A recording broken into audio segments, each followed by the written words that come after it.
تو آپ دیکھتے ہیں کہ کالج اسکول سے آج بچوں اور بچیوں کے حالات دینیات کے حوالے سے اور سماجیات کے حوالے سے بھی کیسے ہیں آپ دیکھ رہے ہیں۔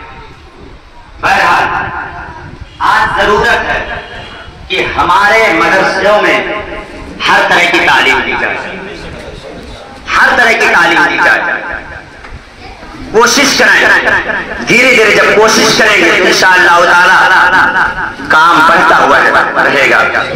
اور ہم لوگوں نے جو یہ رسم بنا کے رکھا کہ ایک مدرس لا کے رکھ دیا جائے اور اس پہ 60-70 بچے مسلط کر دیتے ہیں اور سوچتے ہیں تعلیم اچھی ہو تو نہیں ہو سکتا، کوئی سوال ہی نہیں مانتا۔ آپ اگر کیلکولیٹ کریں ایک بچے کے پیچھے 5 ہی منٹ تو وقت کی کمی پڑ جائے گا۔ آج ہمارے مدرسوں کے جو برے حالات ہیں، تعلیم میں کمزوری آ گئی ہے۔ آج جو یہ کمزوریاں ہیں اس کے پیچھے سب سے بڑی وجہ یہ ہے کہ 50-60 بچوں پر صرف ایک مدرس رہتا ہے، وہ بھی ایک مدرس ایسا جو بہت زیادہ پڑھا لکھا بھی نہیں ہوتا ہے، کام چلاؤ ہوتا ہے۔ تو ایسا نہ ہو، ہم سب اپنی آنکھیں کھولیں اور اپنے مدرسوں کے اندر ہر طرح کی تعلیم دینے کی کوشش کریں۔ جانتے ہیں رسول پاک صلی اللہ علیہ وسلم نے جو میں نے ابھی حدیث پاک میں اللہ کے رسول صلی اللہ علیہ وسلم نے ارشاد فرمایا طلب العلم فریضۃ علی کل مسلم و مسلمہ، کہ ہر مسلمان مرد و عورت پر علم دین حاصل کرنا فرض ہے۔ لوگ یہ سوچتے ہیں ہم تو بڑے ہو گئے ہیں، بڈھے ہو گئے ہیں، ہماری بچی بڑی ہو گئی، ہمارا بچہ بڑا ہو گیا، کیسے شرم کرتے ہیں۔ لیکن پیارے نبی کا فرمان سنیں، اللہ کے رسول صلی اللہ علیہ وسلم نے ارشاد فرمایا اطلبوا العلم من المهد الى اللحد، کہ تم ماں کے گود سے لے کر قبر تک علم دین حاصل کرو۔ یعنی اس سے پتہ چلا کہ ڈیفینیشن بتا دی گئی، عہدی بتا دی گئی، یہ وقت بتا دیا گیا کہ شرم کرنے کی ضرورت نہیں ہے۔ بچے کی پیدائش ہو گئی، جانکار ہو گیا، بڑھاپے تک اس کے پاس وقت ہے کہ کم سے کم وہ اتنا دین سیکھ لے کہ نمازوں کی پابندی کس طرح کی جاتی ہے، نماز کس طرح سے پڑھیں گے، روزے کس طرح سے رکھیں گے، سماج میں اٹھنا بیٹھنا کیسے ہے، ہمارا اسلام سکھاتا کیا ہے، اتنی معلومات۔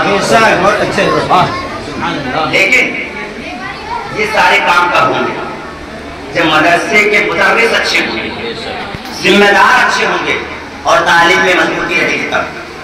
ٹھیک ہے، اس لیے کہ یہی ایک مدرسہ ہے جہاں سے یہ سکھایا جاتا ہے کہ کھانے کے آداب کیا ہے، جہاں یہ بتایا جاتا ہے کہ جب آپ کھانا کھائیے تو دائیں ہاتھ سے کھائیے، بسم اللہ پڑھ کر کے کھائیے اور اکٹھا ہو کر کے کھائیے۔ یہی وہ مدرسہ ہے جہاں یہ بتایا جاتا ہے کہ کھڑے ہو کر کے پانی نہیں پینا چاہیے، اگر پانی پینا ہے تو بیٹھ کر کے پیجیے اور 3 سال میں پیجیے۔ یہی وہ مدرسہ ہے جہاں پر بتایا جاتا ہے کہ بڑوں کا ادب کرنا چاہیے، چھوٹوں پر شفقت کرنا چاہیے۔ یہی وہ مدرسہ ہے جہاں پر یہ بتایا جاتا ہے کہ سماج میں کس طرح اٹھنا بیٹھنا ہے۔ یہی وہ مدرسہ ہے جہاں پر یہ بتایا جاتا ہے کہ ماں باپ کا ادب کس طرح سے کرنا چاہیے۔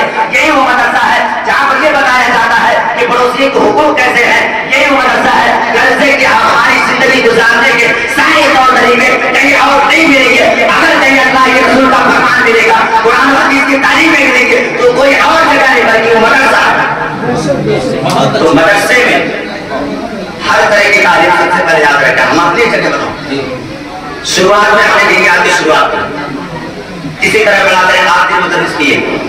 آج نہیں زیادہ پڑھ پائیں، مانتے ہیں نہیں ہماری آمدنی زیادہ ہے، نہیں زیادہ مدرس کر سکتے، لیکن آج جنرل سائنس، ہمارا سماج، میتھ، ہندی، انگلش کے انگلش اسپیکنگ، اردو، عربی اور سائنس سے جی کے، حدیث پاک اور جو دعائیں ہوتی وہ ساری، یہ ساری چیزیں اپنے مدرسے میں ہم نے لاگو کر دی۔ امید کرتا ہوں انشاءاللہ تعالی یہاں بھی بہتر کام ہوگا، امید ہے، اس لیے کتنا بڑا کام آپ کر گئے اور حضرت کے جو جذبات ہیں انشاءاللہ تعالی بہتر سے بہتر کام ہوگا۔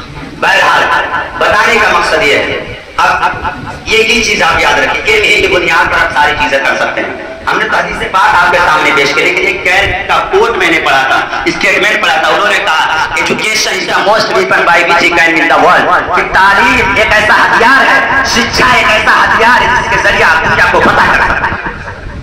تو اب اس جملے سے پتہ چل رہا ہے کہ اگر ہم چاہ رہے ہیں کہ سارا سماج بہتر ہو، ہمارے گھروں میں اسلامی ماحول ہو، تو اپنے مدرسوں کے اندر بچوں کو بھیجیں، اور جو آج تھوڑی سی انبن ہو جاتی مدرسین سے ہم کالج بھیج دیتے، اسکول بھیج دیتے، آپ کیا سیکھ رہے ہیں؟